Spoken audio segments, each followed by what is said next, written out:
Okay, so welcome to Done Unleashed. This is video 2 of 2. Literally just done video 1 and I thought I'm on a roll. While I've got everything set up, let's talk about screen replacements and hardware mods. Like I say, I mainly do software mods. I don't even own a soldering iron.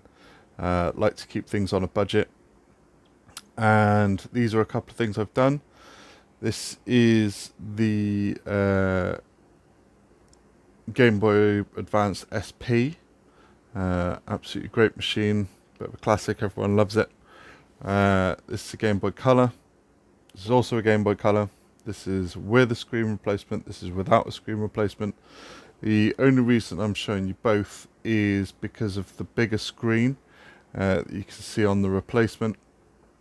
This is, well, both of them is a big improvement from the original, mainly because of backlighting. One of my favorite machines, wasn't even going to bring it out, but hey, here he is Game Boy Micro. And that's because this is Game Boy Advance system. Didn't really take off massively because I think the DS was already out when this came out, if I remember correctly. Or it was very close crossover. And this does have a backlit screen off the shelf. So you buy the machine and you don't need to worry about the backlight. The Game Boy Advance SP, actually it says there, I should just be reading it, did have a front lit display. So it had a bit of light in, but it wasn't the best. The Game Boy, as most people remember, did have lighting issues. You could buy a light that would attach, that I've done before, to shine it on the screen, which can sometimes cause its own problems. You could buy magnifiers and all types of physical modifications to actually put on the screen. But this is a massive upgrade screen-wise for me. Absolutely love it. I would say this mod was a lot easier than this one, just because of the fold-in. There is one where you can do a Game Boy Advance SP mod without a fold-in screen, which I want to do in the future, and hopefully I'll get my hands on some cheap units. This one already had a screen replacement, but it wasn't an IPS screen. And that's what these are called, is IPS screen replacements. So basically done something that didn't really need doing, but I wanted the IPS screen. How I would say I do it with minimal fuss is to get something called a pre-cut shell. If you look at the videos, and what I would suggest, if you're unsure of whether you could do it or not, which I was, if you look at the videos and seriously ask yourself, can I do this? Do I have the tools to do this? And if the answer is yes, I would say go for it.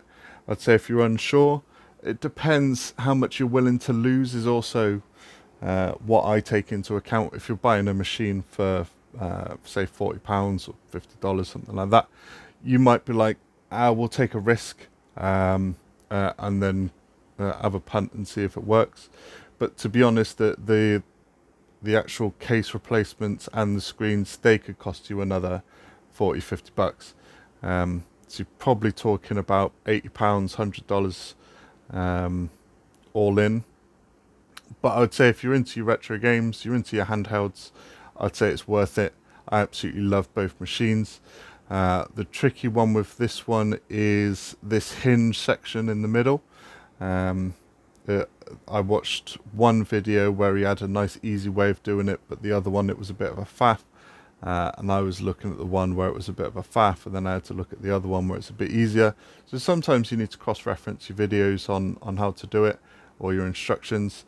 But yeah, they're absolutely both great machines. This one does have some switches at the top that were a bit strange, and it's not actually any physical switch.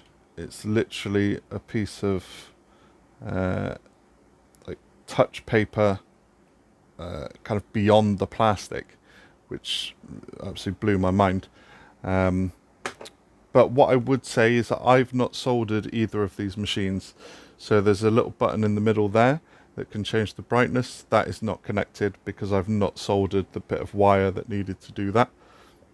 And this one has what's called an OSD, which is an on-screen display. Again, that required soldering, so I didn't do that. So if you buy a pre-cut shell with the screen, usually you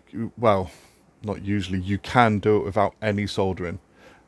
So if you don't want to do that, which I didn't, you don't have to. It is an optional step.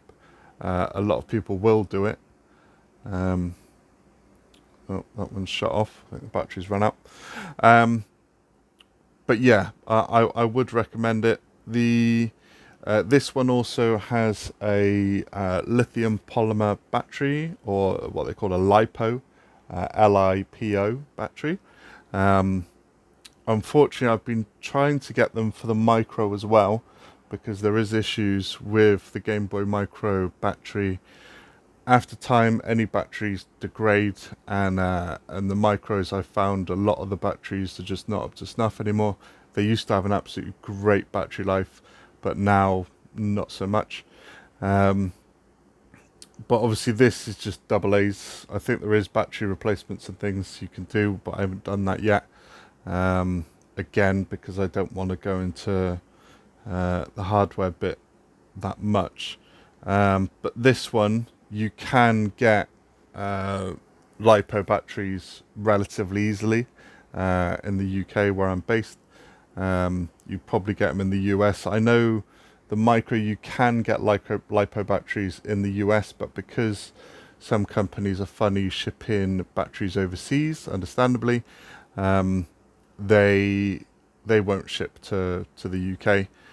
But in your region, you might be able to get them. I currently can't.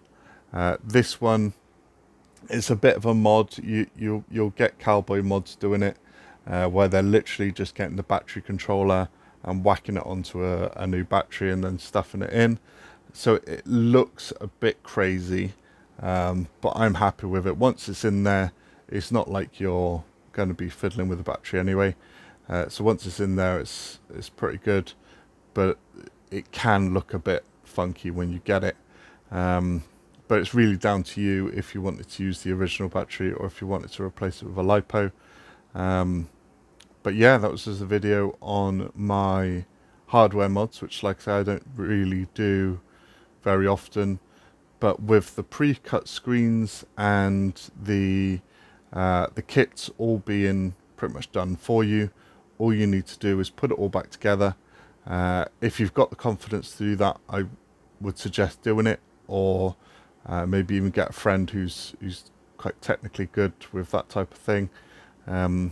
Literally only need the tools to take the shells off and put the new shells back on, fit the screens. Like I say, there is videos of teardowns of how to do it, so I'd suggest looking at those and seeing what you think. But yeah, absolutely chuffed with both machines. Like I say, it is a bigger screen than the original one, so you can see there's